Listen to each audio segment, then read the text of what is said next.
KKR இந்த அங்கிரிஸ் Raghuvanshi at number 9லாம் வந்துட்டு எவ்வளோ பெரிய க்ளவுன் மூவ் தெரியுமா? என்ன மாப்பிள்ள இது கேப்பா ஓடு நல்லா இருக்கும், உனக்கு சூட்டா இருக்கும்.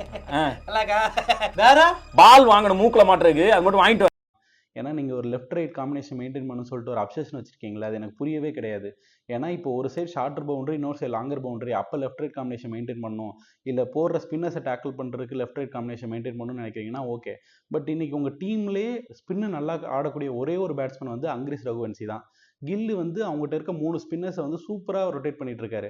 அப்போ வந்து அங்கிரிஸ் ரகுவன்சியை தான் நீங்கள் இறக்கியிருக்கணும்.